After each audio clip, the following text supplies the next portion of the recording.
Би чи ихний асуултыг тавья. Уулуурхаад хөрөнгө оруулах нь ямар нөлөөтэй вэ? Эд нь хүчирхэг эдийн засагтай болно. Бид нь иргэд нийтээрээ баяжна. Сид нь хэсэгхэн хүмүүс л баяжна. Ди Азийн бар улс болно.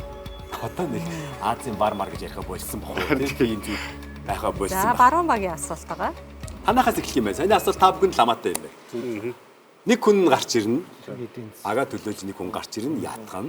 Хоорондоо ярьж байгаад нэг хүнийгээ сонгоч. Энэ л байх. Тэр бол өстой энэ хүчрхэг эдийн засагтай болоологддог дээр үзэх юм. Уул уурхай хөрөнгө оруулах ямар нөлөөтэй байх юм бол тэр тухайн орны эдийн засаг нь хүчрхэг болно. За энийгээ хамгаалъя. Энийгээ ятгая. Баярлалаа. Хариултаа сонгоч. Хариултаа сонгоч. Тэр нь найдвартай. Тэгэхгүй эргэж буцаа дараа нь бөө юм болно. Баярлалаа таныг эндэрт урьж чинь. За Батсангал захирлаа би та надтай ярилцчих бас илүү 1 минутаас илүү хүмүүсийг ятгалтаа авч боломж бас байгаа. Эсвэл зүгээр шууд 1 минутаа яваад хангалттай амжнаа гэж байгаа бол эсвэл цагаа эхлүүлсэн ч болно. Очондоо ирэхэд бол бидний сонголт бол А байгаа. Хүчрхэг эдийн засагтай болно. За яг нөгөө бар улс гэдэг маань өөрөө л хүчрхэг эдийн засагтай Азийн одоо өсөж өндийсэн улсуудыг тухайн үед хэлж ирсэн 90-ад оны үед. Сингапур, Япон, Солонгос. За тэгээд нөгөө бас одоо улсууд нь байсан юм одоо Индонез, Таиланд эдэргээ бас дагаад явж ирсэн тийм. Тухайн үед бол яг Аз бүсэд ингээд 90-ийн он хүртэл ингээд өсөлт явагдчихсэн. Тэгэхээр тэр үеийн нэрэл Asian Tigers гэж гарч ирж ирсэн. Тэгэхээр ер нь бол хүчрхэг эдийн засагтай болно гэдэг утгаараа бол эндээ хариулт юм баг адилхан баг. За гэхдээ нөгөө талаас яг зүгээр миний хувь хүний үзэл бодлоор бол одоо юу гэдгийг иргэд нийтээрээ баяжин эсвэл халамж тараана гэдэг ойлголт бас их буруу байгаа. Эдийн засаг томрох тусам юуг олж харах вэ гэхээр боломж ол. Ер нь ингээ. Ер нь илтгэлээ тавьчих ойлаа. Ер нь ингээд цаг явууллаа. За уулуурхайн салбарт хөрөнгө оруулах нь ямар ач холбогдол вэ гэхээр ерөнхийдөө манай улсын эдийн засаг томорч бэхжих юм. Манай улсын эдийн засгийн гадаадын шууд хөрөнгө оруулалтын 70% экспортын орлогын 90% бүрдүүлж байгаа энэ салбарт бид олон улсын одоо бусад улсуудаа өрсөлдөж хөрөнгө оруулалтыг гадаадын хөрөнгө оруулалтыг бол татж байгаа. Тэгээ энэ ажлаа илүү сайн явуулах юм бол манай улсын эдийн засагт тэр чигээрэл хүчрэх чинь уулуурхайн салбар томрох дээр дагаад бусад одоо салбар нь хөрөнгө оруулалтаа татж эхэлдэг, ажлын байр бий болдог. Ингэснээрээ манай эдийн засаг томордог. Тэгэхээр иргэд маань халамж хүртнэхээс илүү бусдад бүгдэнд нь илүү боломж олдно. Зөвхөн уулуурхайн салбарт ажиллаж байгаа компаниуд хүмүүсээс гадна та бусад иргэд маань бүгдээрээ бизнесээ эхлүүлэх, ажлын байртай болох, бусад салбарт хөрөнгө оруулалт татах энэ боломжууд нь бүгдээрээ нэгднэ. Ийм учраас бид нар бол тулгуур багнаа уулуурхайгаа түшиглээд эдийн засгаас солонгоруулах бас алхмуудаа их боломжтой болно. Баярлалаа. Йоо, за маш их баярлалаа. Би ер нь шууд таныг дагаад санал өгөхөөр ер нь ятгахаар гоё ихтэй тавилаа гэж би харж байна.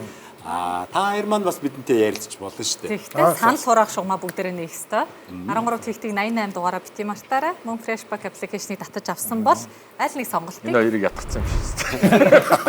13 тэгтэг 88 руу мессеж илгээхдээ үнгүй явуулчихж байгаа. Freshback application татаж аваад сантаа өгөх юм бол Freshback-аар ундаа жүүстэй юу юм захих юм бол 8888 төгрөгийн хөнгөлт урамшуул эдэлчихэж байгаа.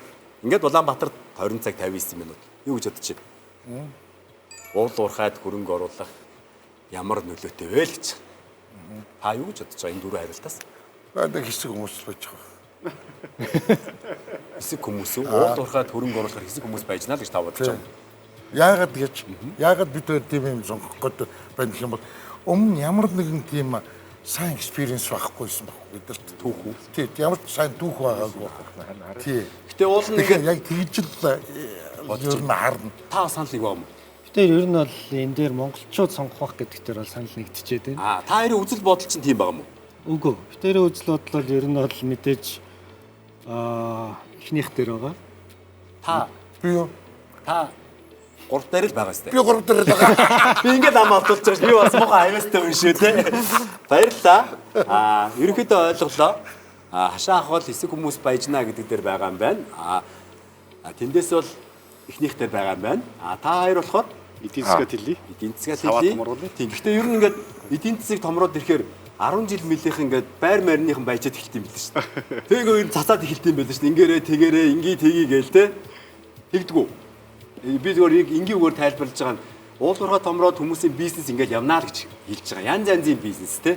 Төрөл бүрийн бизнес, дэлгүүр, гуанз, хоршоо гэл ингээд тэлээл явчдсан юм шиг надад зүгээр тийг санагддгийг хашаа хаа гэж. Тэр тэлдэг нь ч бол үнэн шүү. Зарим нэг газар руу хайлаа хамтдмаар.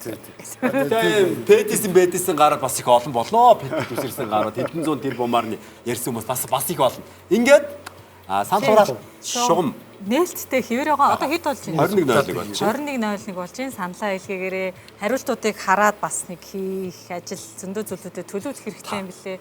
Түрүүн Бацаг захирлын илтгэлтэр нэг аюул олон том тоонуудыг ингээ багцалж хэлсэн байгаа тий. Тэгээ зүгээр нөгөө би нэг оюутнуудтай уулзахдаа ингэж тайлбарлая гэж бодоод байгаа. Улсын төсвийн 50 гаруй хувийг нь ер нь ингээ бүрдүүлж гинэ гэж ярих юм бол одоо танаа улсын сургууль багшилдаг, эсвэл цэцэрлэгт багшилдаг ээж аав байна уу гэхээр ер нь л ингээ хүүхдүүд гараа өргөдөй. Цалингийнх нь тал нь ирж байгаа юм байна. Уулуурхайн салбартай ингэж холбогдох юм байна гэхээр шууд ойлгоод ит юм лээ. Тэгэхээр нэг тиймэрхүү энгийн байдлаар бүгдээрээ бас магадгүй одоо сэтгүүлийнхаа магадгүй танхимээрээ сайхан ингээд нэг танилцуулаад өгвөл ирээдүйн хойч залуус маань илүү сайн мэдлэг олж авах юм болов. Уулуурхайн салбар уучлаарай. Уулуурхайн салбар тэлхээр цүнх баригч нар бас амар байждээ шүү. Үгүй та ч одоо дандаа ингэ сөрөг юм. Яа гэдэг Танаас болоод хүмүүс өөр буруу ойлгоод байна. яг эндээс зүүн хэлж байгаа шүү. Бас зүүн байгаа. Бас тийм үнцэг байгаа. Наад асуудал чинь бол засаглалын асуудал. Засаглалын асуудал. Одоо ингээд уулуурхайн салбарын манай салбарын ямар зовлон туулдаг гэхээр бүх хар асуудал нь уулуурхайн салбартайгаа очиж найлтад идэг. Тэр мөнгийг олоод ирлээ. Авчраад төсөвт нь тушаачлаа. Тэрийг яаж зарцуулж ийн уулуурхайн салбар шийдэхгүй байгаа шүү дээ. Тэрийг шийдэж байгаа хүмүүс шийдвэр гаргаж байгаа хүмүүс. Шийдвэр гаргагчдаар байгаа. Гэхдээ тэнцэнэ хариуцлага нэхэд сурах хэрэгтэй. Төсвийн зөв захирын зохицуул, саяны ярьдаг одоо оновчтой хөрөнгө оруулалтууд те. Нөгөө 90 зөв тогтоох хэрэгтэй. Манай улсад үнэхээр юунд хөрөнгө оруулалт хийх нь чухал байгаа юм бэ? Юуг чухалчлах хэрэгтэй юм бэ гэдэг асуулт. Тэгээ одоо улсын төсөв хідэн их найдаар ингээл жил болгоно тэлээл байдаг. Оновчтой хөрөнгө оруулалтанд байгаа онохгүй л яваад идэг. Сургууль цэцэрлэг баригдах хэрэгтэй л байгаад идэг. Эрүүл мэндийн салбар руу оруулмаар л байдаг. Хэдэн цүнх баригч нар нь баяжаал байдаг те. Нэг ийм юм байгаа л байгаа. Нуут биш те. Ингээд Улаанбаатарт 21 цаг 03 минут болж байна. Сан хураалт шугам маань баг хаагдаж байна. Оо за. За. Манай хоёр баг бас саналаа Гарчсан байгаа бах те. сонгосон байгаа. C болон A байх. Ойлголоо. Ингээд санал хураалтыг харцгаая. Уулуурхайд хөрөнгө оруулалтын ямар нөлөөтэй вэ гэж асуусан. Гэхдээ юу өгтэй юм бэ? Уучлаарай. Гадуур сурвалжлага бидэнд байгаа юм байна. Сурвалжлагаа харчаад эргээд студид уулзцгаая.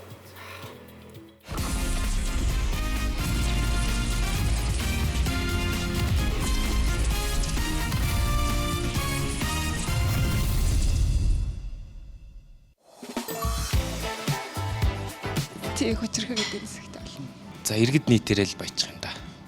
Хэсэггүй хүмүүс л байж байна. Бас уулуурхаар нэлээд сайн орнод байна шүү дээ. Тэд нар чинь ер нь бол бас эдийн засгаас гадна хүмүүс рүү илүү чиглэдэг бас тийм эдийн засгтай болохоор яаж ашиглахаас ч шалтгааллах гэж бодож байна. Хүчрэх эдийн засгтай. Иргэд нийтээрээ л байж байгаа. Би буюу иргэд нийтээрээ баяжмаар байна.